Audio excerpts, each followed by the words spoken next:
Gente, eu falei no começo do programa, falo de novo agora. Ó, tem uma pessoa, mais um grupo, mais uma pessoa que são especialistas em fascista no Brasil. Que são especialistas em fascistas, bolsonaristas, golpistas no Brasil. Alexandre de Moraes, evidentemente, né? É um dos grandes especialistas. O Andrei Rodrigues, diretor da Polícia Federal, e a equipe da Polícia Federal que está investigando. E aí tem o Luiz Carlos Azenha. É isso aí, está lá nesse top dos que mais entendem dessa fascistada. Por quê? Porque a Azenha mergulhou para fazer os 2 primeiros documentários da Fórum aqui, neste universo fascista, golpista, bolsonarista, como ninguém. Além de Alexandre de Moraes e além dos investigadores da Polícia Federal. Então, ontem foi um dia, Azenha nadou de braçada ontem, né, nesta celebração. Chega mais, Luiz Carlos Azenha. Bom dia, Rebeca, bom dia, Mauro. Que exagero, Mauro, da sua parte, mas de fato mergulhei. Não foi fácil mergulhar, eu e a equipe da Fórum, da TV Fórum em Brasília, mergulhamos por um bom período. Aliás, eu estou ainda mergulhado no Bolsonaro. Pois é. E você está preparando o 3º episódio. Nós vamos falar disso daqui a pouquinho, da trilogia documental sobre o 8 de janeiro, precedentes e consequências posteriores. Azenha, do teu ponto de vista, o Jordi, ele é o líder da oposição no Congresso, não é pouca coisa. Do ponto de vista dessa estrutura do golpismo fascista, bolsonarista, ele teve peso, tem peso? Ô Mauro Lopes, eu não sei se você teve tempo de assistir a um evento que é mencionado no primeiro capítulo do documentário, ou no segundo, eu não me lembro agora, mas ele é mencionado com destaque, que é uma reunião que aconteceu no Senado Federal. Sim. Aquela reunião famosa de 11 horas de duração, que teve milhões de views, né? Foi até hoje, Mauro Lopes, e Rebeca, até hoje foi a sessão do Senado mais assistida no YouTube, é recordista até hoje. Essa sessão, a qual estavam presentes o Van Garten, que é um cara importante do bolsonarismo, né? Ele até hoje está aí circulando. E aí eles trouxeram aquele analista de urnas eleitorais da Argentina, um picareta que falou que havia fraude eleitoral no Brasil.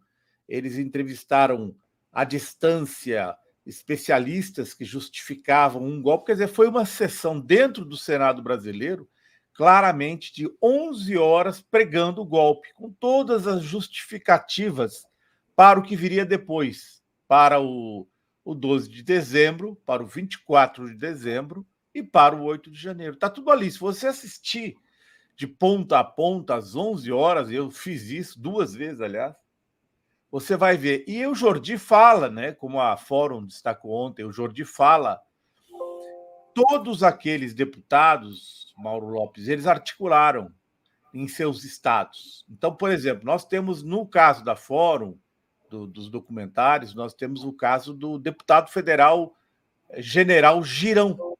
O General Girão foi a Natal, foi ao quartel de Natal, onde havia um acampamento, e ele disse assim, isso aí no final de dezembro, vem aí surpresas, fiquem na espera que teremos surpresas nos próximos dias. Isso aí está no nosso documentário. Quer dizer, ele sabia que alguma coisa ia acontecer no 24 de dezembro, quando houve a tentativa de explodir o aeroporto. Então, esses bolsonaristas todos, isso, é justamente, 2,5 milhões de visualizações, 11 horas e 25 minutos. E está aí... Quem presidia naquele momento a Comissão de Transparência e Fiscalização é o outro Girão, não é esse que você está falando, não é o general, não. É o senador Eduardo Girão, também um golpista de 4 costados. Né? Justamente. E aí você vê todo o bolsonarismo, menos os filhos do Bolsonaro, todos estavam lá. Os filhos do Bolsonaro não foram, certamente, porque não queriam implicar o pai com aquela sessão golpista. Eles não foram, nenhum deles compareceu. Aquele Washington estava lá, né? Então, e aí, no ambiente, estavam 2 dos que colocaram a bomba no aeroporto de Brasília. O George Washington, que veio do Pará, chama muita atenção, porque assim, o George Washington saiu do Pará carregado de armas. Um dos fuzis dele era tiros de precisão.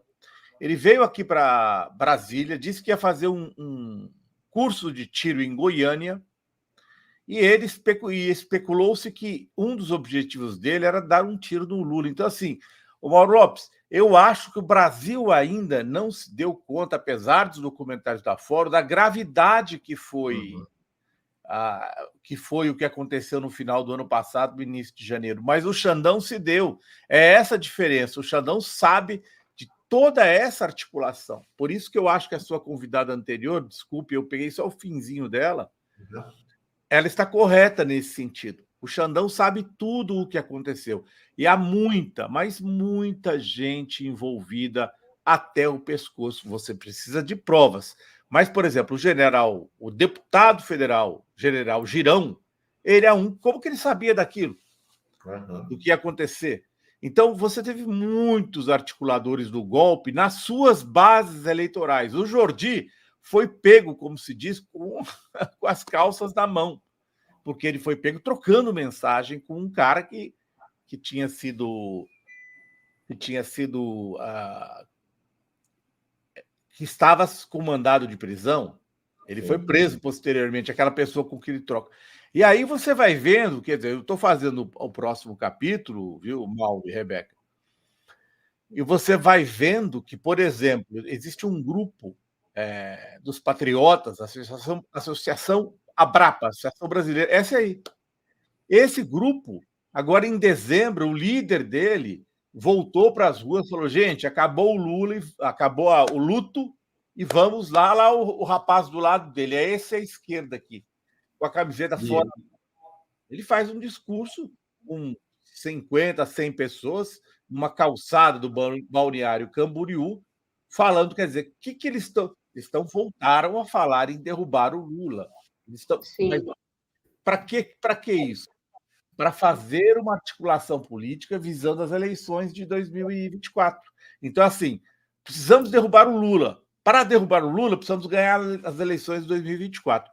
O Altamiro Borges fez um alerta no Fórum 11:30 dizendo isso. A direita vem muito forte em 2024.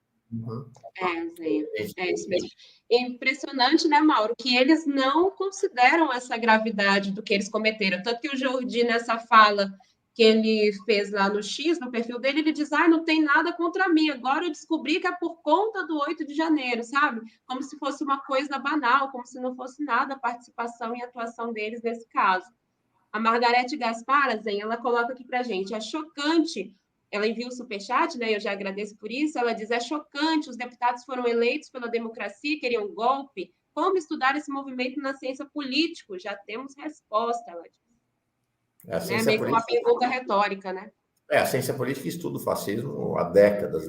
Agora, Zenha, uma coisa que me chamou a atenção quando você soltou essa reportagem ontem, mais um furo seu, nesse seu processo investigativo do 8 de janeiro, é que eles estão, claro, estão na defensiva, têm um cerco contra eles, mas eles já se rearticularam para tentar um novo golpe mais adiante. Essa é a sensação que me deu ao ler sua matéria ontem, do que você está falando hoje aqui, né?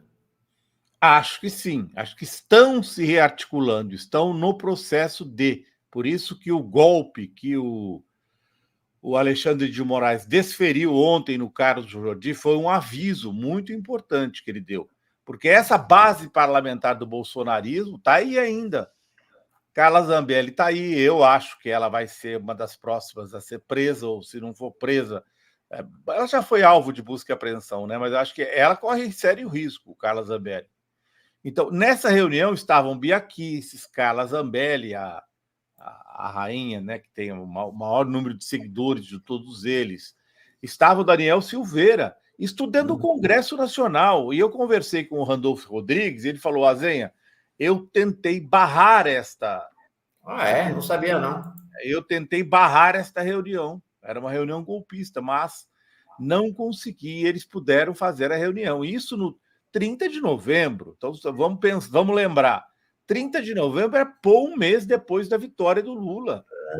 Né? Lula eleito. E aí a Carolina de Toni, aquela deputada, que agora não é mais, né? Ela era deputada na época, ela não se reelegeu, ela diz lá, eu acho que foi ela, eu teria que checar, porque está nas minhas anotações, era muita gente falando, mas uma deputada diz assim, gente, tem que ser rápido, nós temos que nos articular rápido, porque dia 12 está aí, dia 12 era a diplomação do Lula. Não pode acontecer, quer dizer, foi às claras a tentativa de golpe. Sim. E foi articulado dentro do Congresso Nacional. Eles usaram aquilo como um megafone para os seus seguidores.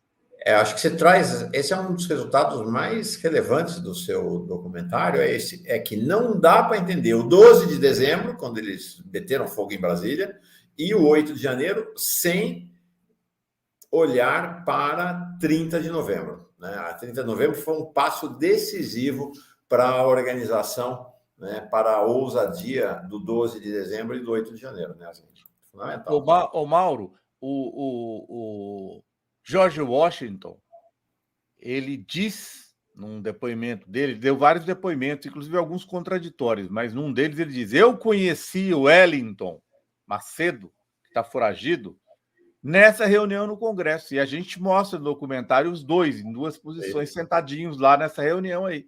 Eu o conheci lá.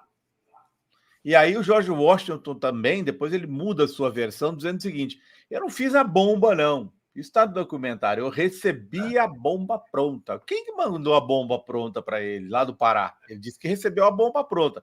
E ele não foi entregar, não. Ele recebeu a bomba, disse que fez uma adaptação nela, entregou para os outros dois comparsas, e aí foram levar a bomba, né? O Wellington Macedo ele tá foragido, estava no Paraguai, né? Então tem.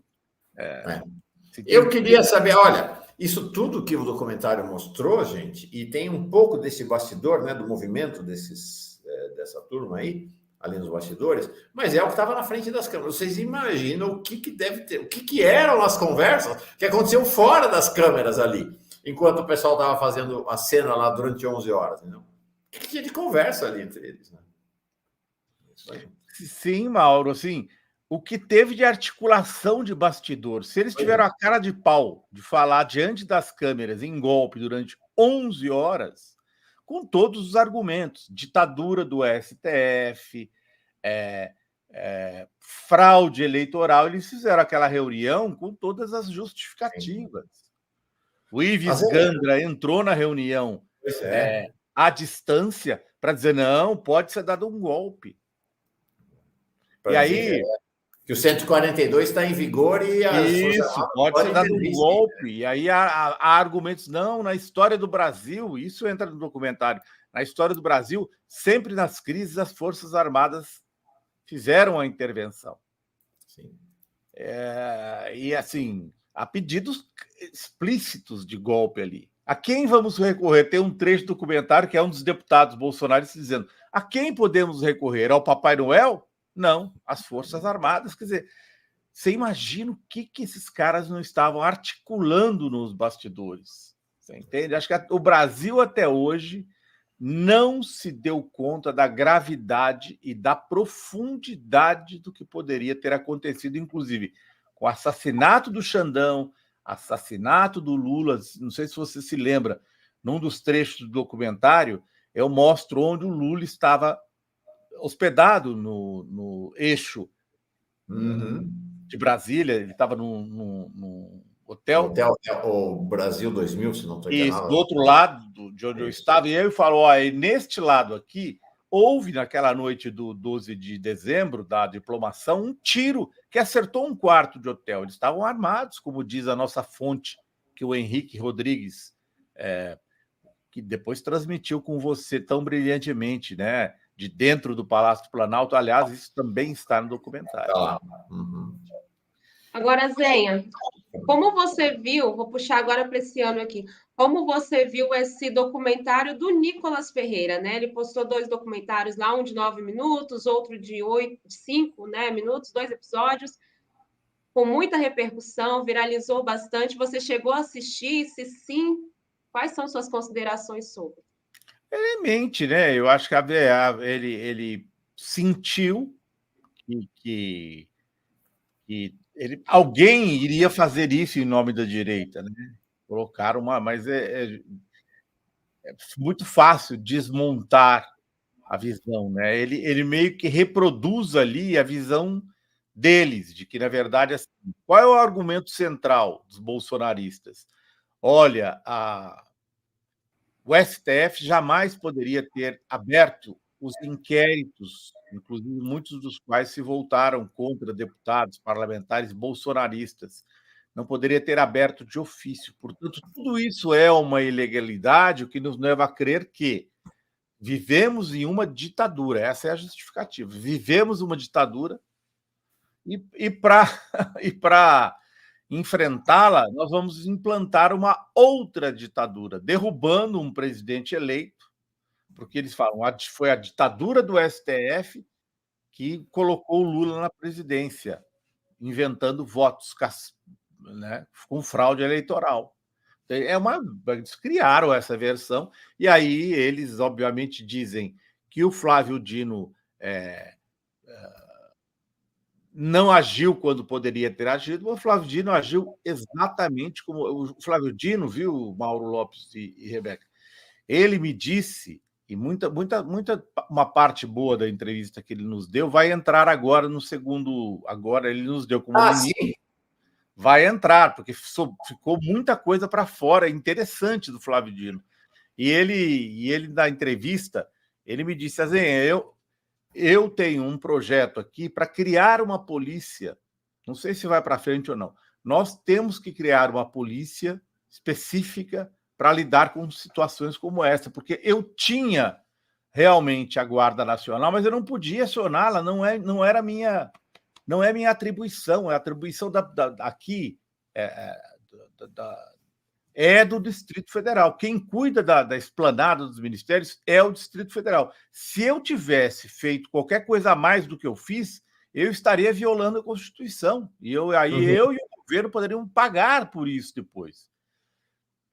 Né? Porque Desculpa. Não, para encerrar, preciso liberar o Azen aqui.